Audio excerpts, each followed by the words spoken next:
Hi, welcome to the Road to Change podcast, formerly the Road to Change LiveStream. These form part of our Road to Change workshops that we've been running with local authorities all over Scotland now. They rose out of the pandemic. We've been running these online creative workshops for people on community payback orders. And out of that and kind of alongside it have been these live streams, which are meant to be inspiring conversations with people with lived experience of the criminal justice system. And so if you enjoy this podcast and our live streams, please keep following us on Twitter at StreetCones, Facebook at StreetCones, and on our website streetcones.org, where you can post questions to us, and I've got a fine list of questions here that are a collection of questions that have come from viewers, people that have watched previous podcasts and live streams. And I'm going to be asking those questions to my guest today, who is Andrew KIMMETT from ApexScotland. And I'm going to go back to the script for this, make sure I get it all right. So Andrew KIMMETT works at Apex, has done for the last 2 years as the team leader there. And he uses his lived experience of the criminal justice system to help others reach positive destinations. Apex are a charity which has reducing reoffending as its main aim, and he also volunteers at Open Gates, which is a charity that provides places for offenders to complete their community payback orders.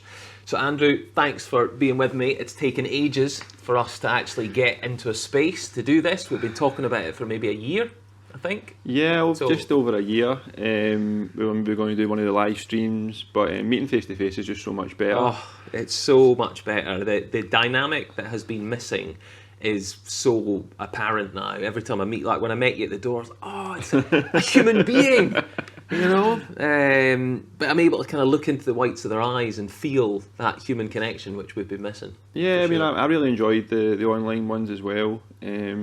But this is a nice space. We're sitting on a couch, you know, with nice natural light. So I'm really looking forward to having a good conversation with you. Well, like all of our conversations, I like to get right down to the deep nitty gritty right from the start, you know, so there's no frilly nonsense. I want to get right down to the heart of the matter and start with a profound question that you're probably going to have to take some time to think about. What's your favourite takeaway? I mean, it's not your classic takeaway, but now with like Just Eat and Deliveroo and stuff like that, you can get sushi delivered. Oh, I mean, and that's became my favourite. It's also quite healthy as well, which is nice. Sushi's a good one, isn't it? Like, yeah, that's guilt free. That's a kind of guilt free takeaway. Yeah, I mean, our office is kind of the. Do you know what? I seen The Rock, right? The Rock was having his cheat meal as sushi, so I was like, if it's a cheat meal for The Rock, I can have it as a cheat meal. Sushi's a cheat meal for him, fair enough. What's he, 4% body fat or something? But I mean, we stay right, our office is right in the edge of the town, you know, so I can get delivery along here. If I'm treating myself at lunch break, it's got to be sushi. Nice. That's the one. My one is pizza.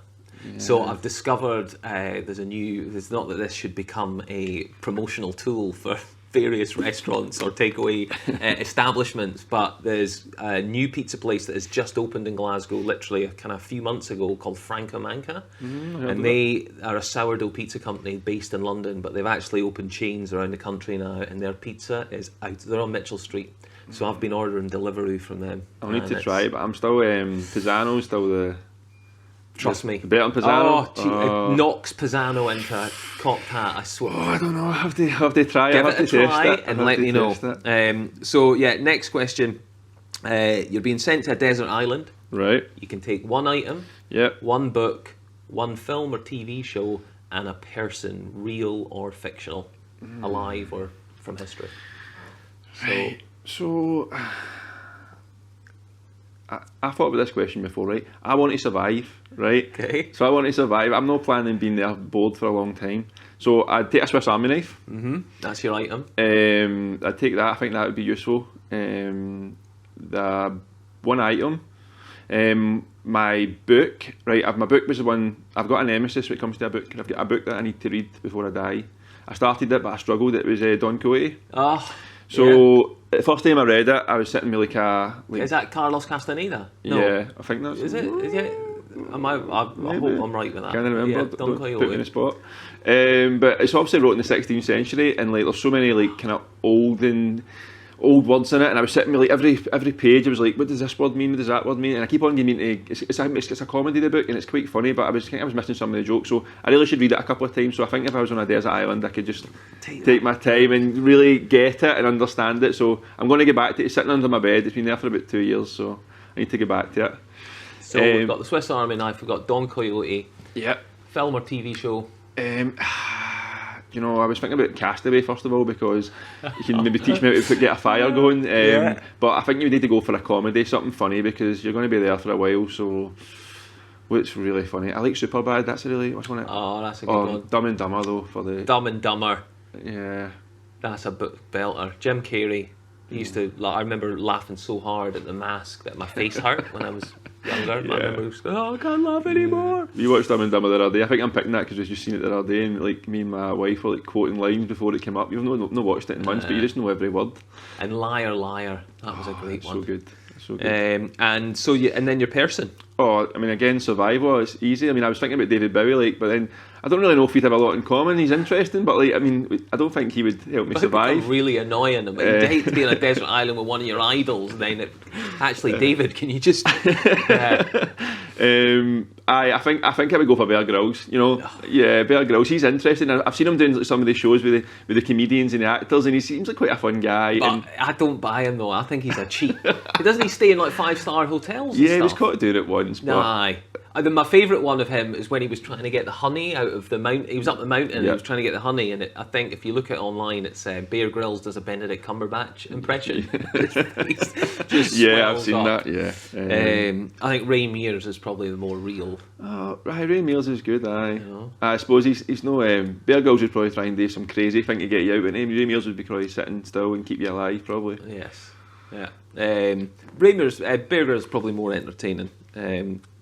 And if you had a superpower, what would it be? Oh, that superpower.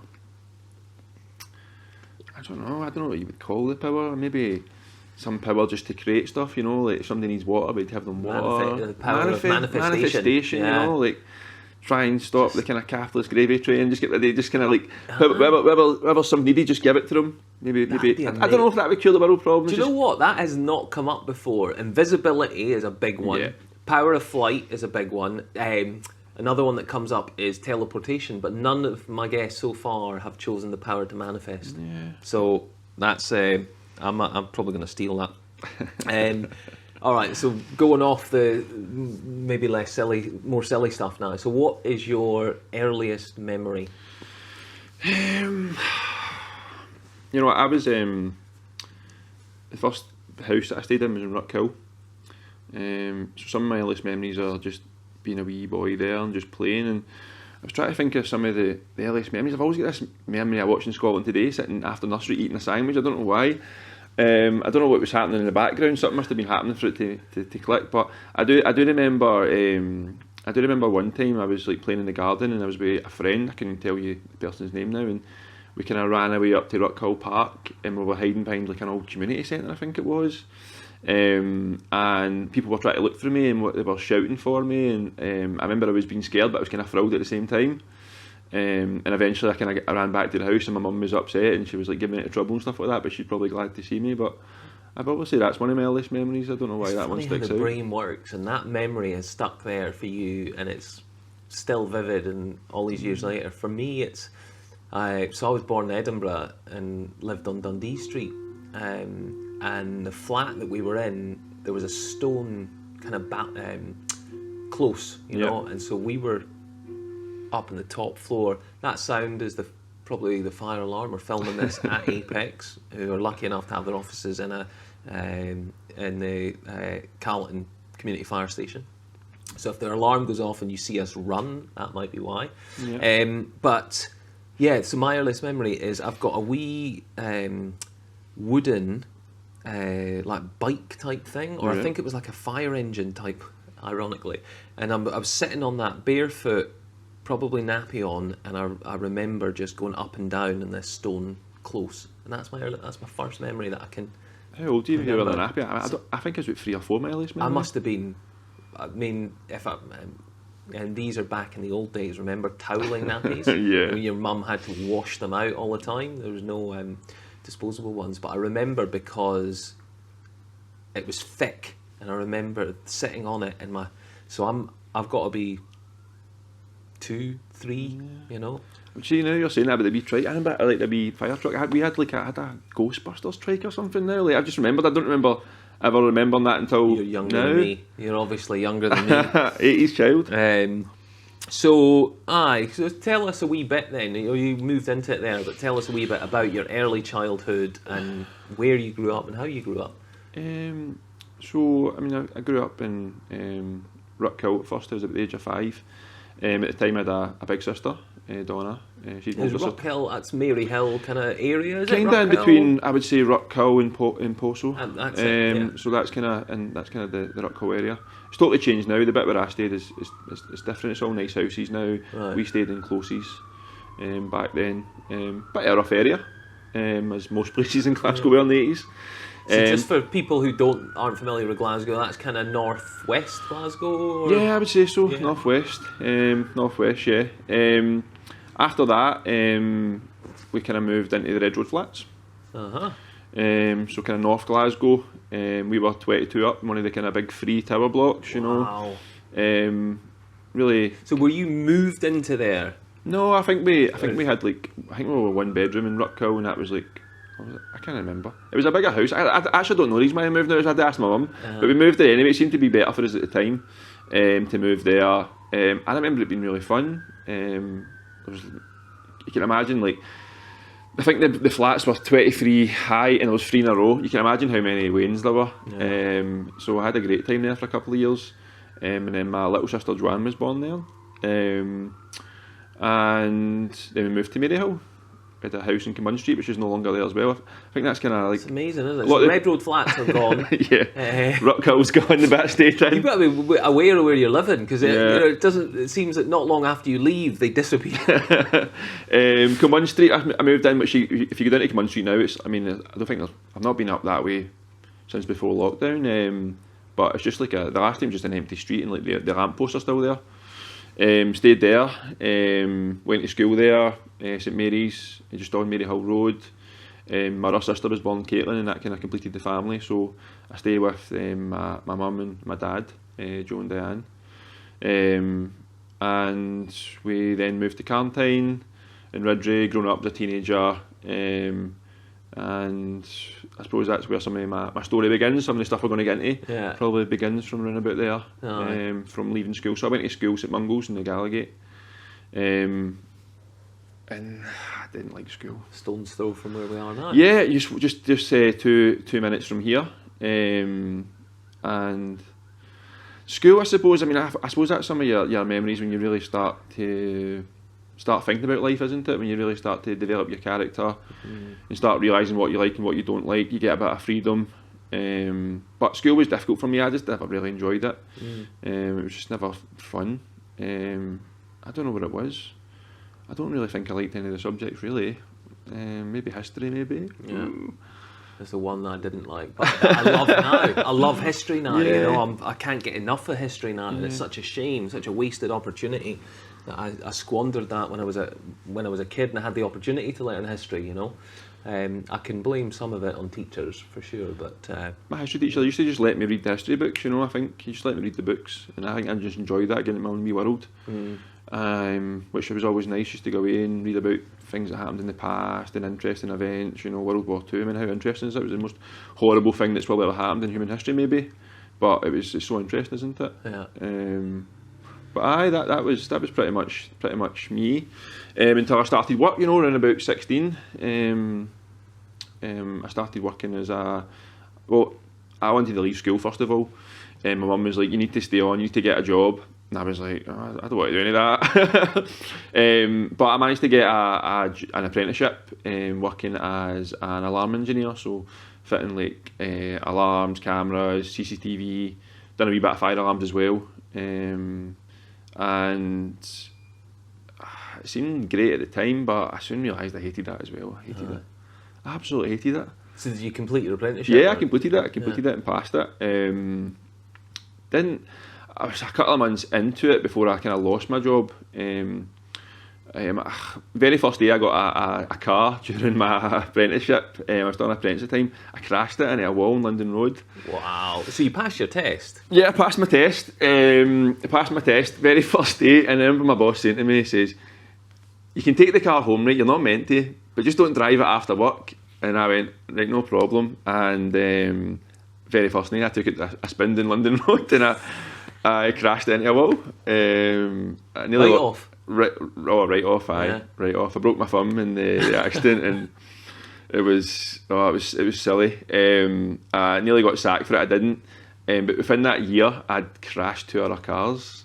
So what was the deal? What was happening then? The other one, I just had a crash, right? A bog standard crash compared to the first one, and then the second time is the one that I never thought it. I mean, I still to this day say it wasn't my fault. But I was doing overtime, and I was turning right in the blind tunnel at Royston, and a cyclist jumped up onto the curb and he went across the pedestrian bit, and I hit into him, and he's somersaulted over the car, and he's hit his head at the top of the car, and it dented the bit at the top, which I didn't know if you damaged that bit. It's structural damage, and the car was a write-off. And his helmet halved in two. If he wasn't wearing it, he'd have been dead, the guy. And I've jumped out at first because I was sure it was his fault, and I was shouting at the guy. I was just like, and I realised the guy was like, "Oh, right there, you're not too well." And I took my fleece off, and I was like, "You're right," and kind of panic mode. And that kind of led to me losing that job, because I think by that time I was like, there were like 3 cars, and they couldn't really. I think because I was going to lose my licence as well. I had speeding points as well, and I was still under my 2 years, and I had like 3 points at the time, and I was going up to court for that, and that led to me eventually losing my driving licence. Which, how old were you at this time? Where would I have been there? 20 maybe, 19, 20. I mean, I passed my apprenticeship early, so I must have been maybe 19 or 20. And that's when I suppose things took a wee bit of a turn for a worse. I made some really wrong decisions. If you want me to get into that just now. Let's talk about that, because that's the purpose of this chat, is because we never know at what point one of the listeners or viewers of this is going to have a light bulb moment themselves and go, "That's my story.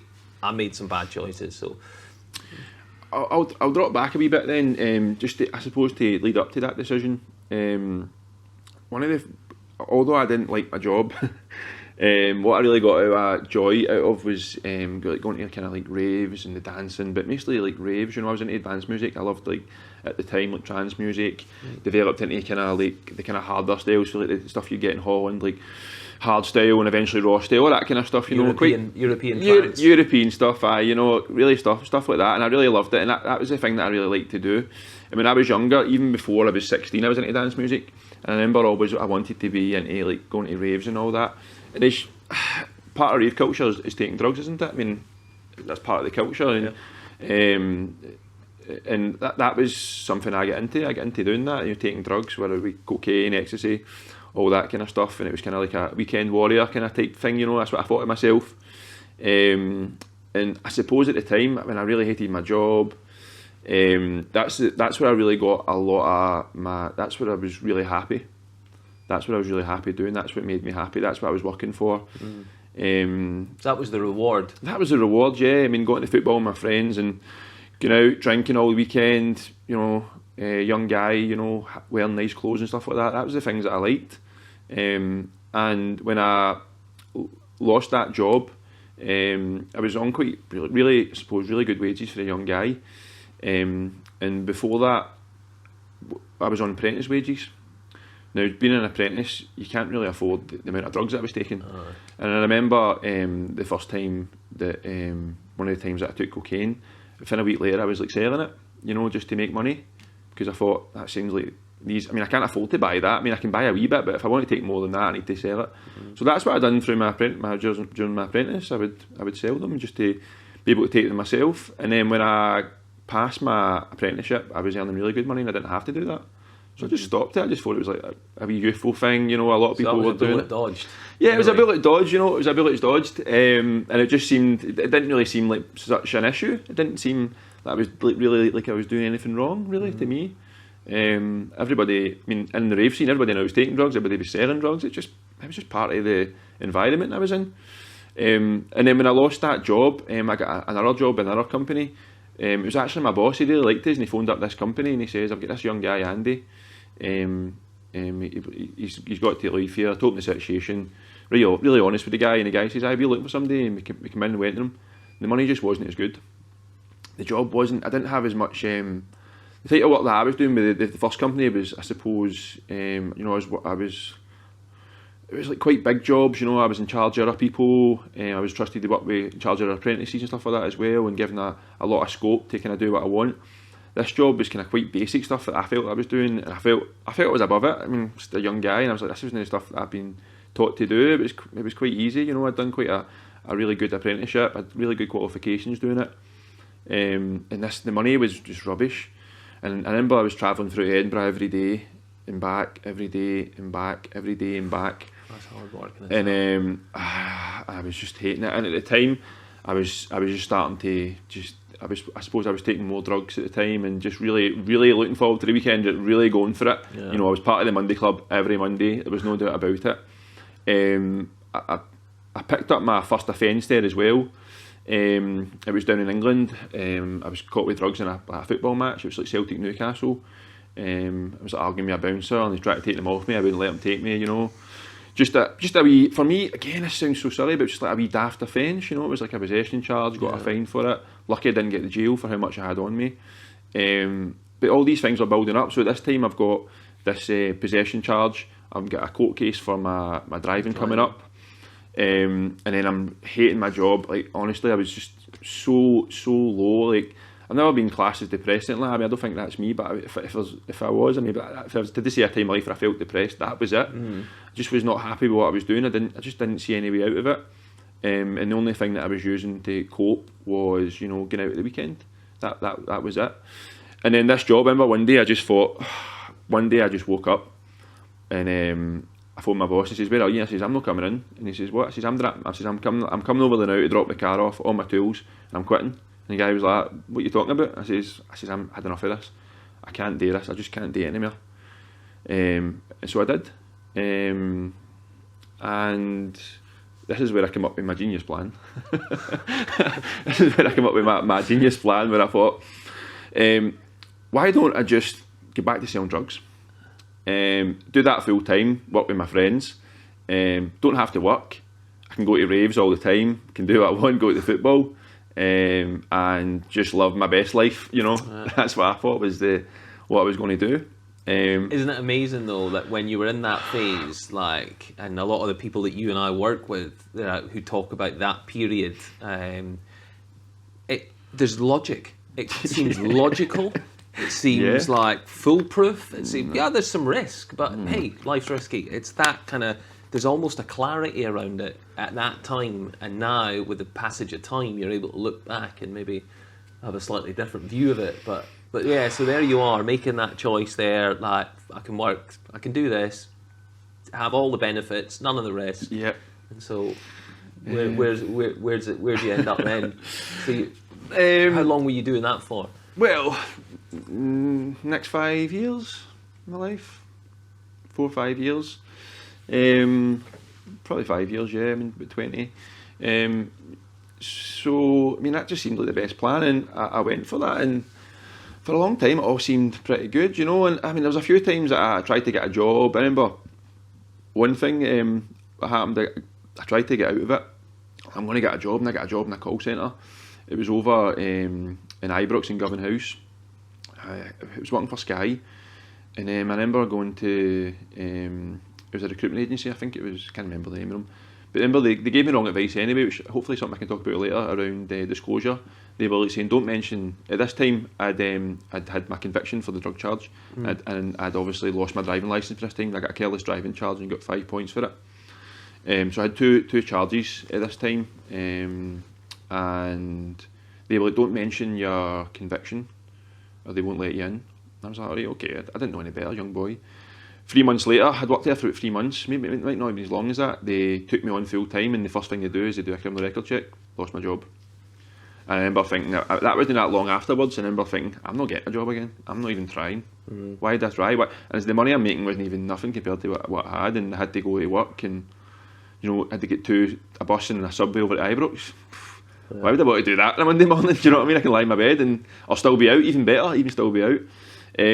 So I done that for a couple of years, quite a long time, and I suppose I got in quite deep. I was doing that all the time, and eventually we started to get noticed by the police.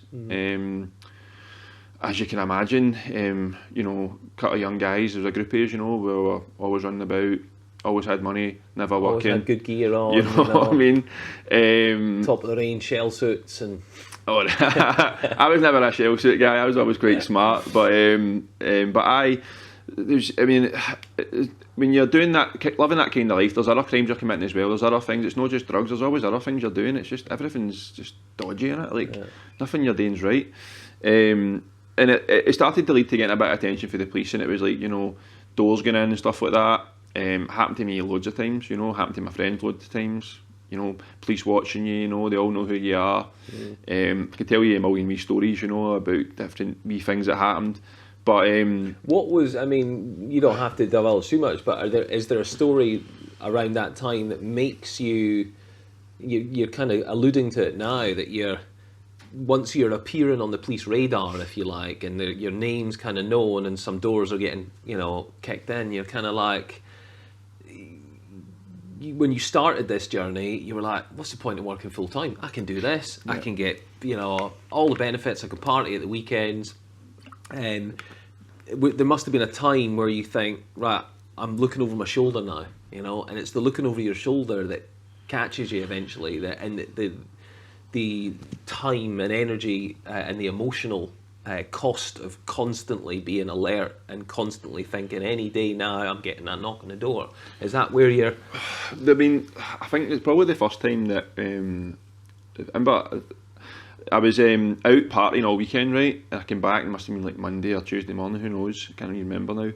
And I couldn't, my keys weren't working on the door. I was like, what's happening? And then there was a thing in my door, like it fell off and it was on the ground, and it was like, collect your keys for the London Road Police Station. And I went down, and it turned out they'd been through the door. They hadn't found anything or anything like that. And I came back up, and the house was a mess, and there was a riot. Do you know what I mean? And I'd been out partying for weeks, man, and my house was a mess anyway. Like I was like, I remember thinking, sitting on my couch. I did turn the couch back over, and I was sitting on it, and I was going, this is getting real now. This is getting serious. Yeah. But not serious enough to stop. Not serious enough to stop. And what eventually happened, I think it was maybe around 23. I was coming back for a party, which I always was. I was going to a friend's house, and I was stopping at the house to do the toilet. So I wasn't peeing in the street. The reason for that is because I had drugs on me. And I didn't want to get caught peeing in the street with the drugs on me. I walked into the house, and I seen my door was opened. I just bought a new sofa. I just bought a new PlayStation. I think it was a PlayStation 3 at the time. And I thought, somebody's robbed me. That's what I thought. And I ran in the house like a madman, and the Series Crime Squad were sitting on my couch, drinking my juice, waiting on the joiner coming to fix the door.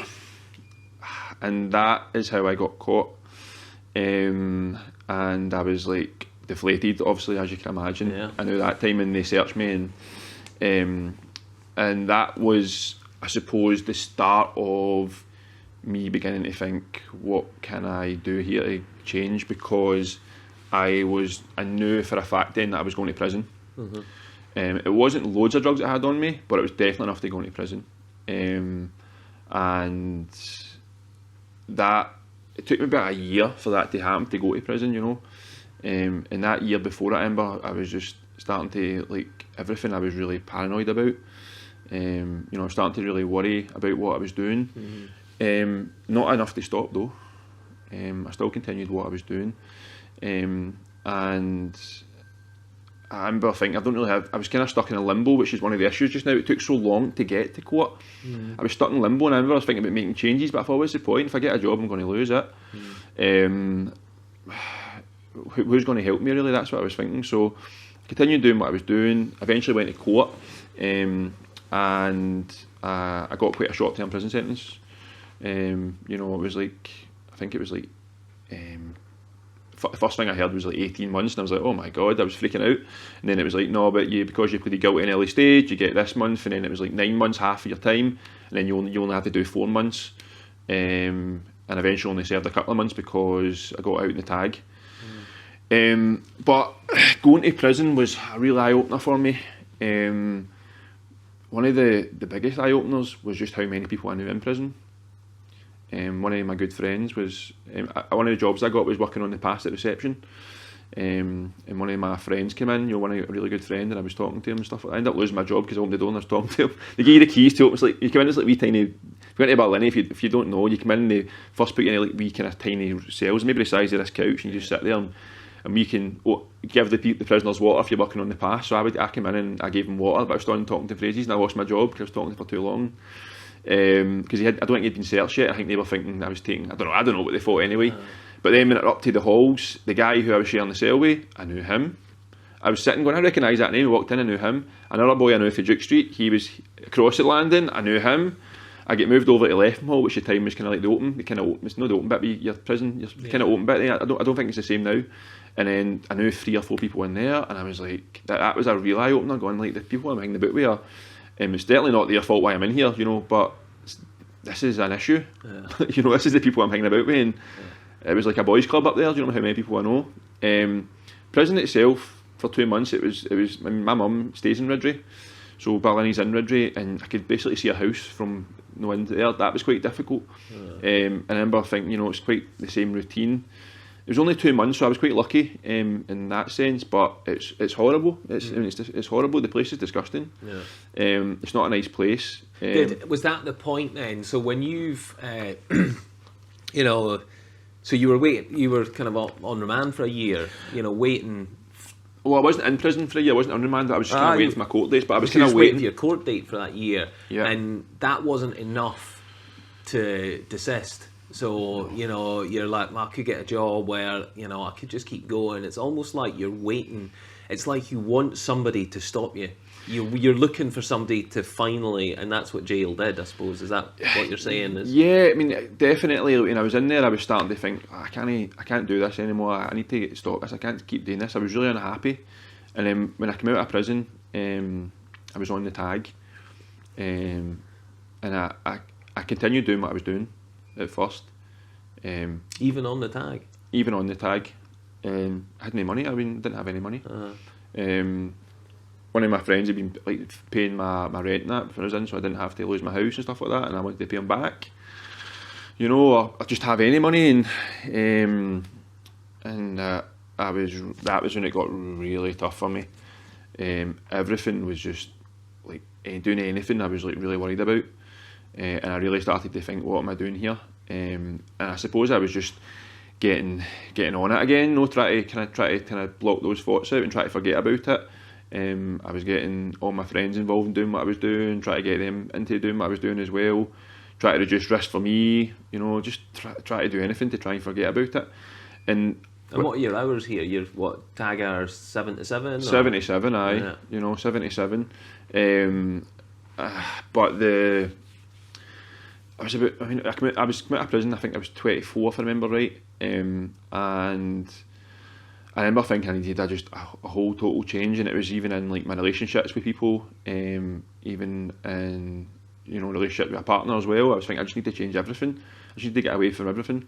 And when I was trying to do my best, I was trying to just cut it out. And I remember I met my now wife, met in the Barrowlands, at a gig in the Barrowlands, and I remember, I don't think I'd ever, I suppose, loved anyone like that before. Maybe I'd never been in love until then, I don't really know. I thought I had been, but maybe I don't think I had been. And I remember thinking, like, I want to make this work. I actually want to do something. I want to get away from it. I want to do a few things right in myself. And I was just so unhappy. I was just like, so unhappy. And I thought, I just need to do the opposite of what I'm doing. Why don't you just do the opposite? You know, just do the actual opposite. Just like go from one extreme to the other. And one day I think I just stopped it, I went and signed on, got benefits, and I just tried to get a job. That's just right out of the blue. I decided to just do something totally different. But I was thinking about it for a long time, maybe years before. It took me years to get to that point. I never really asked anybody any help. I always kind of disguised how I was feeling. And that was a culture shock for me. So, one of my questions there is, was there a specific moment?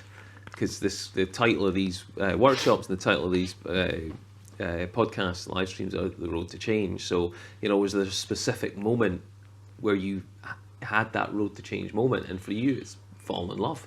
Yeah, I think so. I think I never obviously I cared about my family and my friends, but I never cared about anybody more than I cared about myself, and I think that I didn't want to put that person through the misery I'd probably put my mum through, and my family.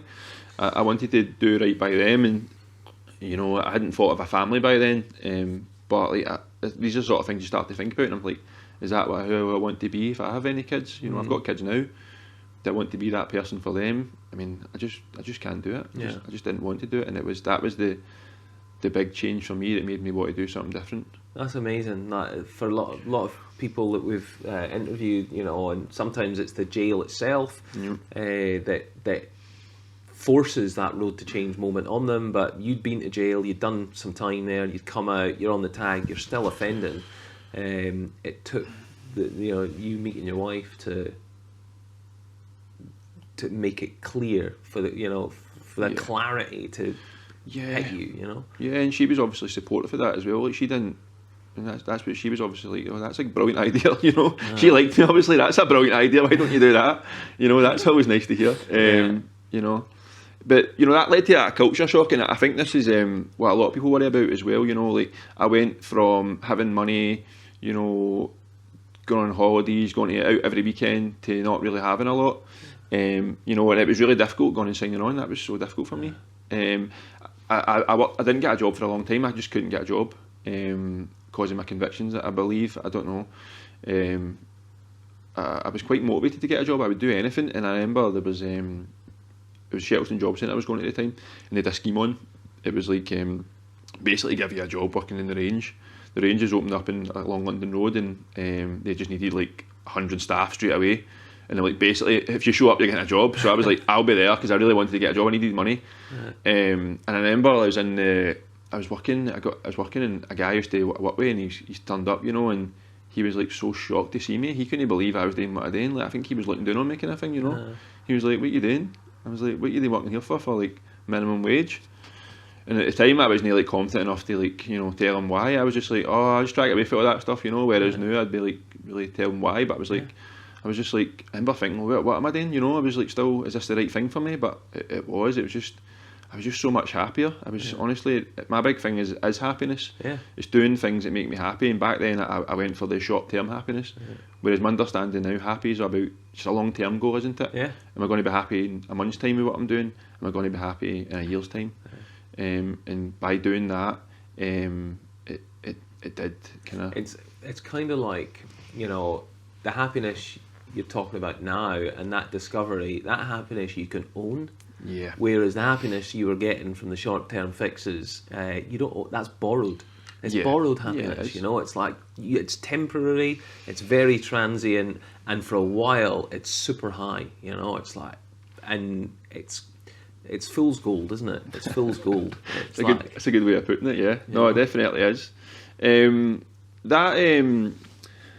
that time in my life, I started to become quite motivated to do better for myself, and I managed to see a job in a call centre. I had a wee bit of experience working with Sky, if you remember back in the day. And I seen a job in call centre, and the wages were pretty good, and the bonus looked alright, and it was like outbound selling, and I was like, I'm good at selling stuff, So I'll turn my hand to that.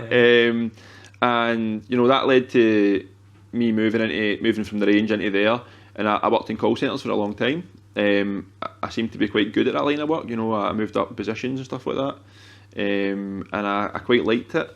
And it took me a long time to, I was still using drugs then sometimes. I was out, doing that. And it took me a long time even to say, like, no, I can't even really do them at all anymore. It's just really not my thing. But that was a real time in my life where I was restricted, probably in my kind of middle 20s, and I'm just discovering who I am and what I want from life.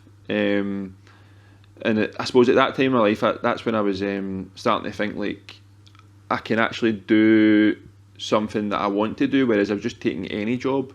I was just doing what I thought would come up, what would get me the most money. And I suppose that's when I started to think about, you know, can my experiences help others, or can I offer anything to anyone else instead of just being a cog in the machine? And I suppose that's when I started getting involved in working with some other organisations, like doing some volunteering. I worked with a few different organisations. The one that stands out for me, which was a real game changer, and I absolutely love them, is when I worked with Move On.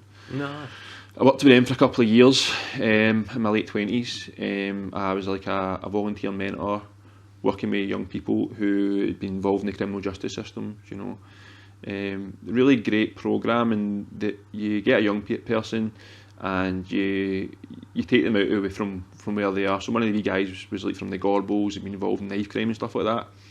And I was just trying to take him out of that situation and get him to do something that he'd never thought he could do before. And this wee guy wanted to learn like kickboxing and stuff like that, and I was like, I'll learn that, you know. And so you go and do the same activity together, and we've done it for over a year. And you do other things with them as well, and you know, I get so much out of that myself, never mind the wee guy, and it was so great. And then the other wee guy I worked with for a bit over a year, he would want to learn to play the piano, you know, and not that I could learn to do that, but I'd sit with him and do things with him, you know. And we'd done kickboxing with him, we'd done boxing, other things with him. And I remember I was helping some of these wee guys with their goals, and I was thinking, what about my goals?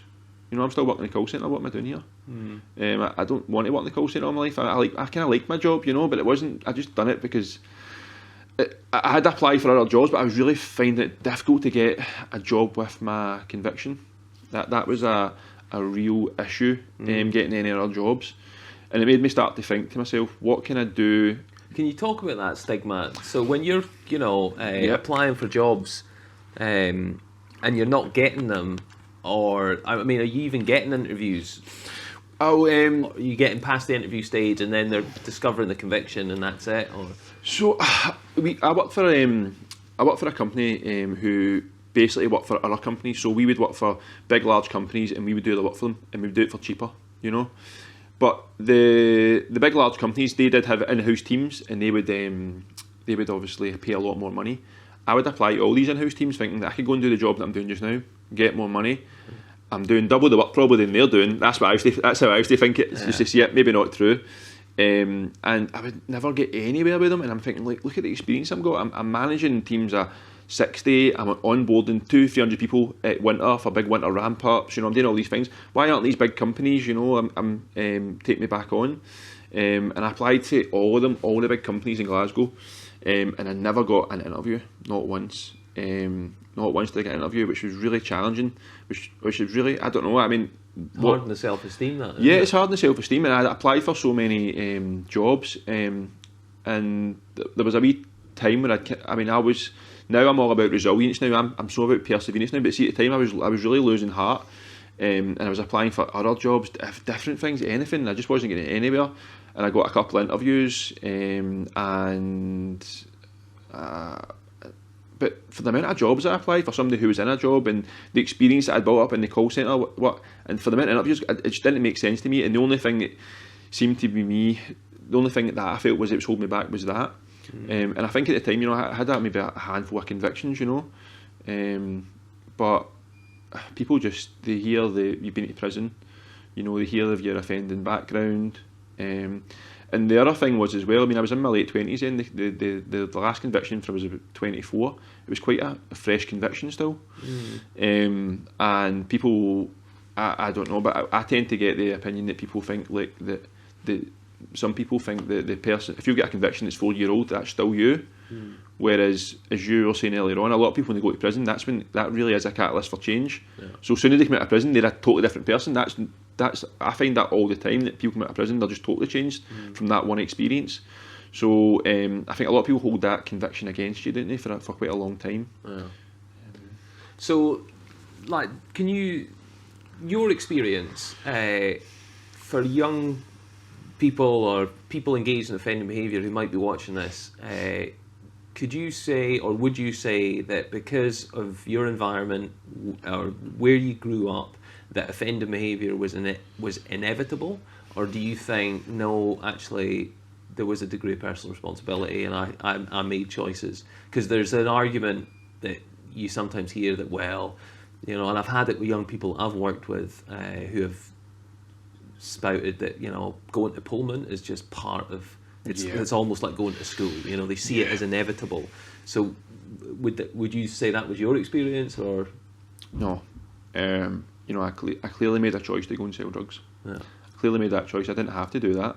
I was quite a clever young guy, you know.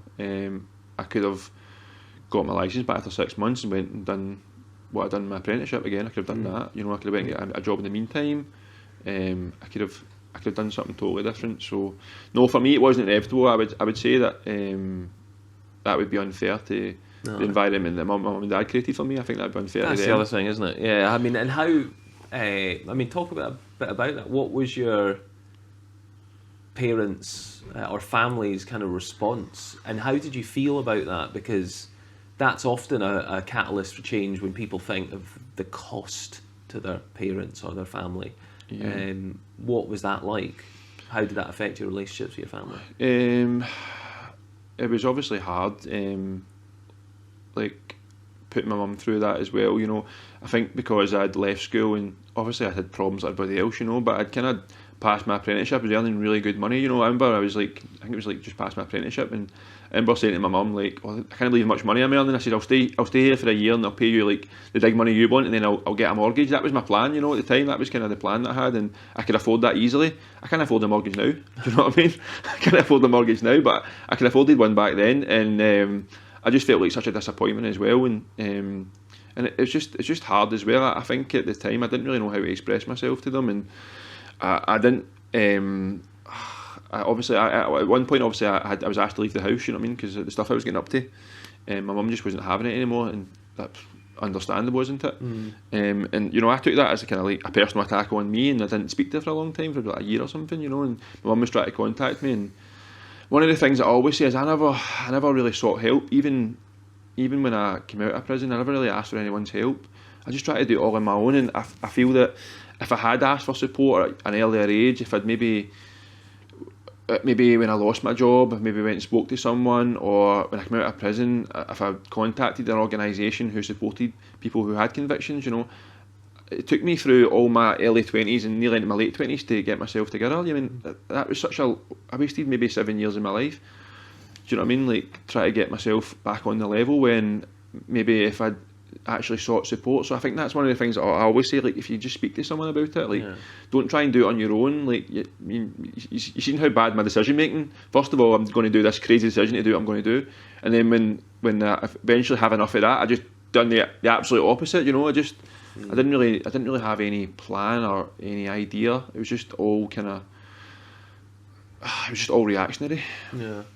And so, based on your experience, considerable experience now in the criminal justice system, what do you think works or doesn't work? You know, I think now.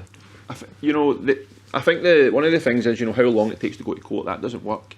It should be dealt with a lot faster. I felt like I was in limbo. You know, and I don't know how to improve that, but there needs to be some sort of speeding up with that process.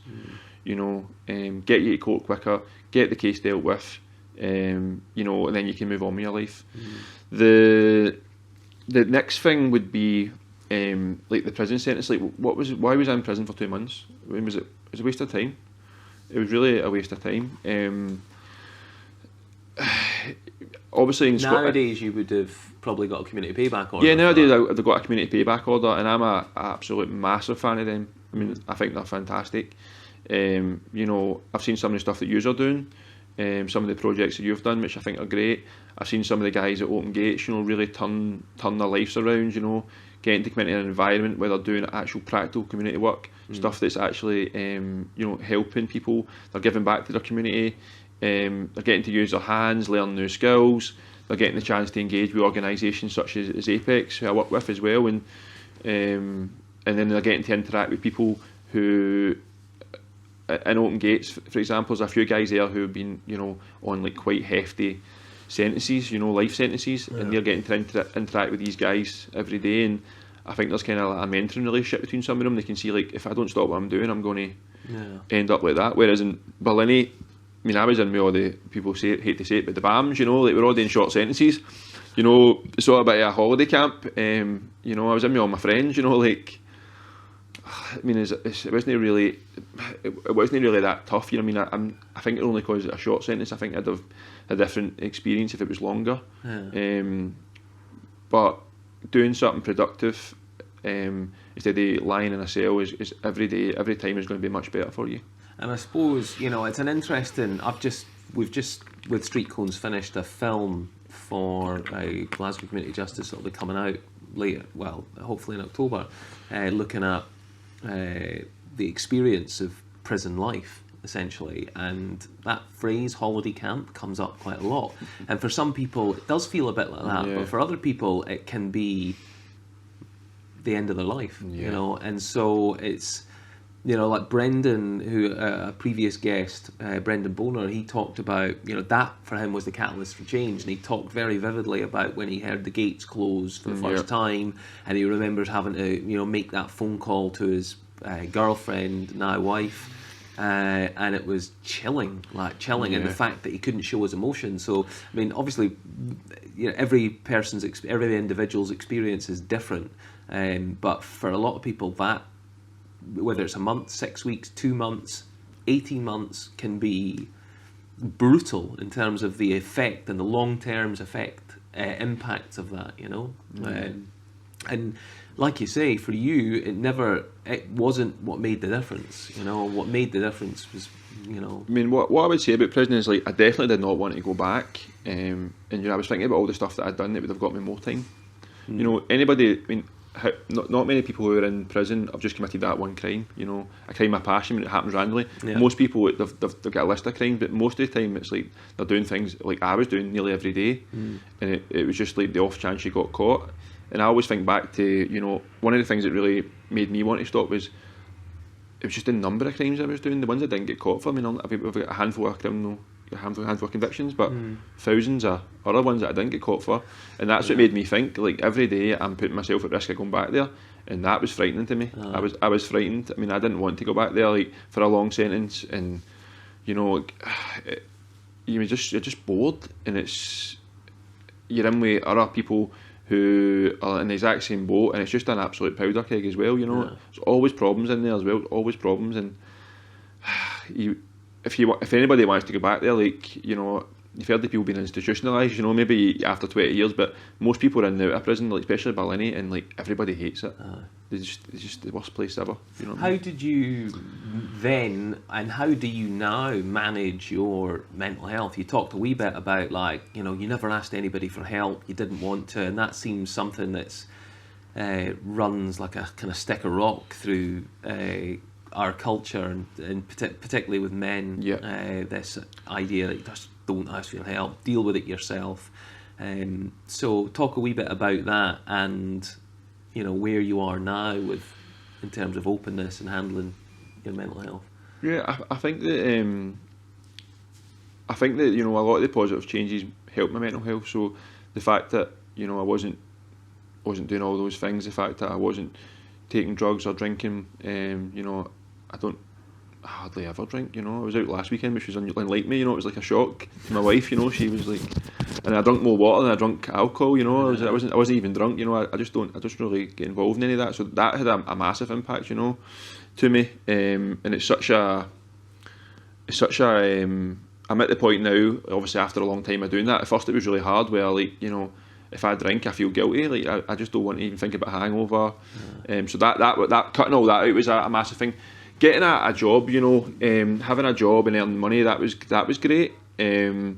Helping out with other organisations and volunteering, that was massive. When I got the job with Apex, that felt like that was a big moment for me. That felt, I remember when my boss Paul called me and he gave me the job. I was going to work at the time, and I jumped on the bus and I was sitting in the back of the bus going, like, it felt like it was, I'd finally got somewhere. You know, I'd done all the volunteering, but I'd turned it into a kind of career now, and I felt that was like, I felt like a weight off my shoulders, like saying, like, up until that point, even though I was so far away from where I was, it felt like I'd finally put all that behind me, because I was going to use what had happened to me and turn it into a positive experience.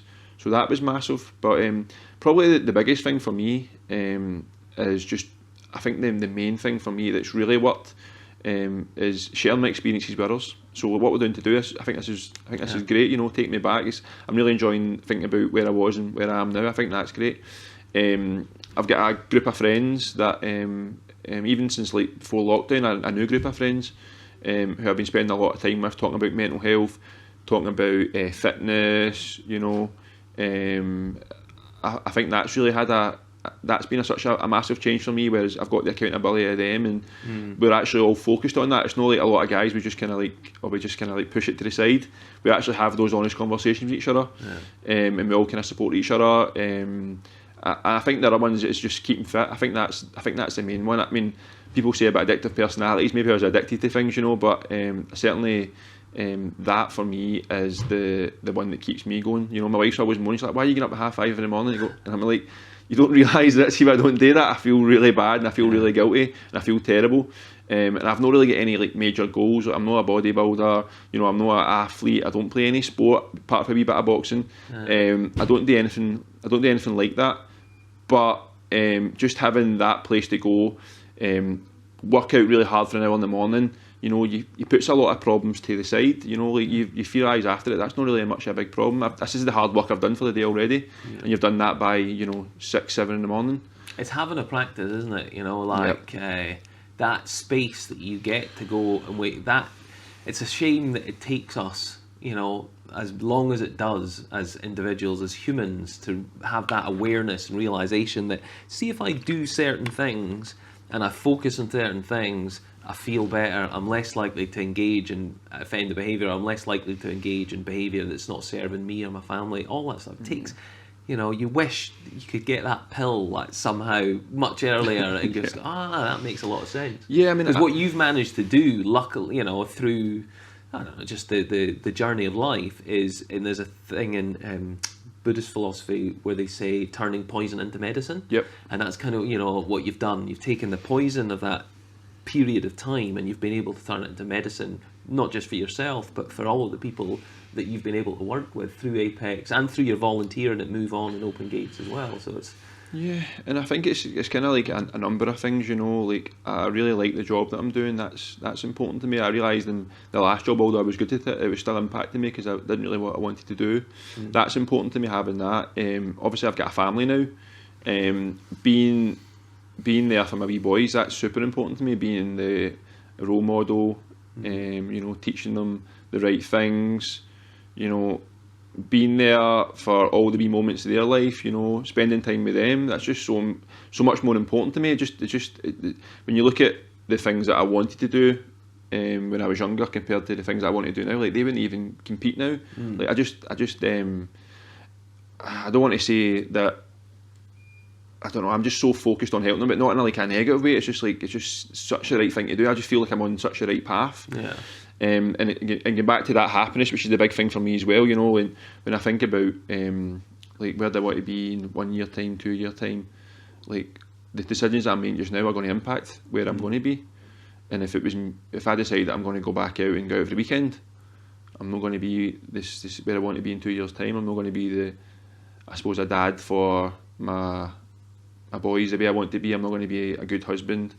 I'm not going to be all these things, you know. So that's always playing in my mind as well, and that's such a driving force. But I think it's well as to do with your friends and family as well. Just make sure you're communicating with them and connecting with them, and don't be the person who is waiting for them to call you. You know, be the first one.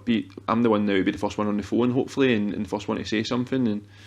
And that's important to me as well. Don't just kind of like be on your own, don't be alone. There's always somebody out there who's willing to help you, something to give you a chance. Yeah. That's an important point, isn't it? really trying to communicate that, and it can't be shouted enough or communicated widely enough that you're not on your own, and there's always somebody to talk to.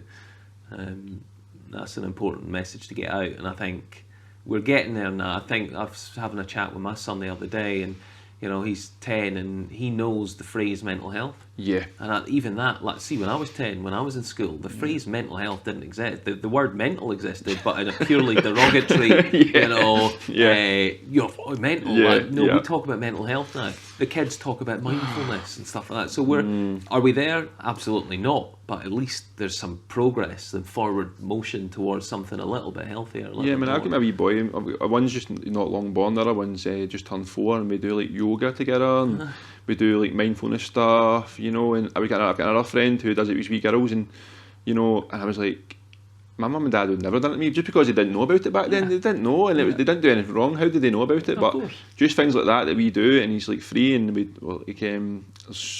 like YouTube, so many great things you can do with your kid, and it's just brilliant, and the kids really enjoy it, and they get so much more about it. And I don't know what it is. Maybe see, just the way he thinks, it's just different from how I remember thinking when I was his age, or how we boys thought then. Like he can just pick things out better, because he really thinks about what things mean, and he can really take his time when he's making a decision as well. So I don't think he's reactionary. I mean, I certainly was just do the first thing, but it's the way forward. I think that that relationship with my kids is super important to me. So this has been a cracking interview, so we're kind of moving towards the tail end now, but so if you could go back and give your younger self one piece of advice, what would it be? Reach into the past and speak to young Andrew Kimmett. What would you say? I think I would say don't make decisions too quickly. Ask for help, because you'll get it. And is this decision going to make you happy long term? Yeah. Is this decision going to make you happy long term? You're allowed to have pleasure, you're allowed to have short term happiness, but is this going to have such an impact that in 3 weeks' time you're going to be really unhappy with this decision? I think that's a brilliant piece of advice, to say just take your time, because that's we've all been where, and I see it now. I've got older boys, teenagers. That's that the impulse, that idea that you're titanium as well. That nothing can stop you. Yep. Just take your time, think about the decision. That's just such an important one. If you could, I love this question, but at the same time, I always feel a bit self-conscious asking it. But it's an interesting one to ask. If you could wave a magic wand right now and make one change to the world, what would it be?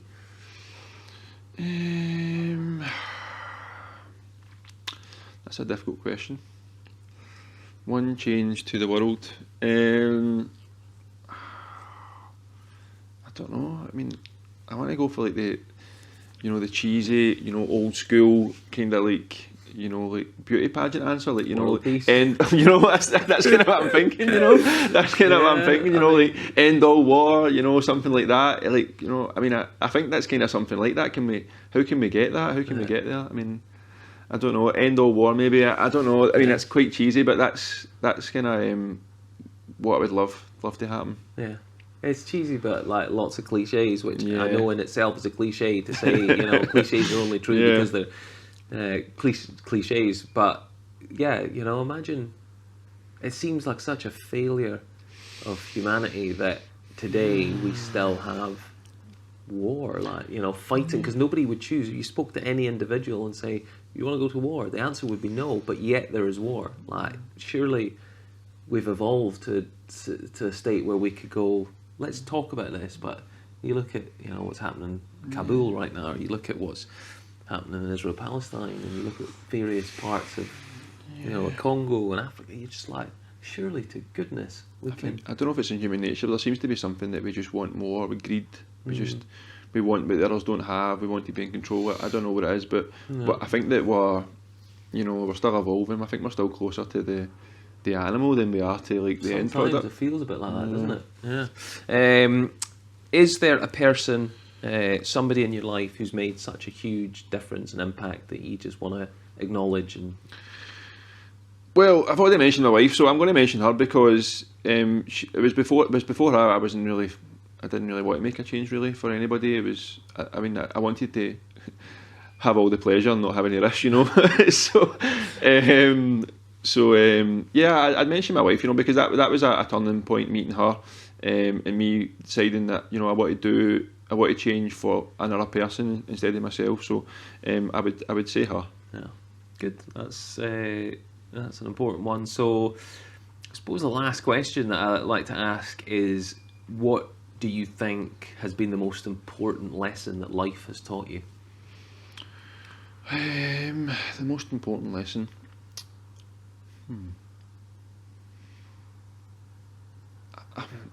I think that it's for me, it's to, you know, just to help each other out. We don't all live in an island, you know. We all live together. We're a community, whether it's Glasgow, Scotland, or the world, you know. And going back to when I first started volunteering and I started to help others out as well, you realise that as well as helping them, you get something back from them. Totally. And I think if we all spent some time doing something like that, you know, where it's, you know, helping family or getting involved in your local community, I think we'd all be much happier and we'd be a much better place to stay. Yeah. You know, working with an organisation like Apex, you know, you're working in the community, and you just meet so many interesting people. You know, you meet all the I would say the salt of the earth people. You know, you meet all the best people, and sometimes I'm just so happy and feel fortunate that I'm getting paid to do this. You know, if all the people that I meet who's involved in the kind of community setting, like if everyone was like that, you know, there would be no war, there'd be no issues. You know, everybody would only be looking out for each other, looking out for somebody else. You know, taking their time to support others, and then they would get it back in return. And that's what I feel I get when I help others. You know, it's I wouldn't say it's selfish, but it almost is. You know, because I mean, Mother Teresa, you know, for all of her great work, you know, it's not purely altruism. Yeah. Mother Teresa's getting so much back out of doing that, and that is to be commended as well. Like, we do things, we help people out because it makes us feel better. That's you know, true. It's a great positive loop that, you know, it needs to be encouraged. But I think that's an absolutely amazing positive note to finish our chat on. So just thanks very much. Thank you for being so open, so honest. You know, these chats will go out, as I said at the beginning. Hopefully they go out on our website, StreetCones. They'll be out on our social media, Facebook and Twitter, and they'll exist on our YouTube and Vimeo channel for people to watch on catch up as well. And hopefully another branch of this is that the video files and the audio files that get sent into prisons so people can listen to them, and we never know what part of this chat is going to have a fabulous inspirational light bulb moment for people. So thank you for turning up and just being honest and real with us.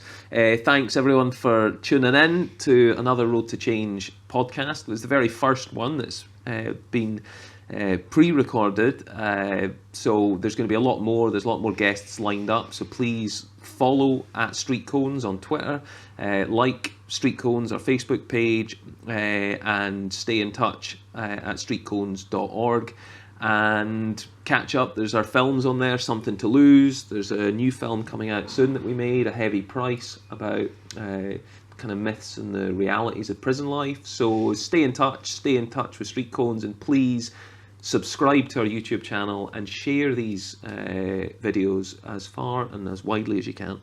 Thanks for tuning in. Thanks. I'm not the man I used to be.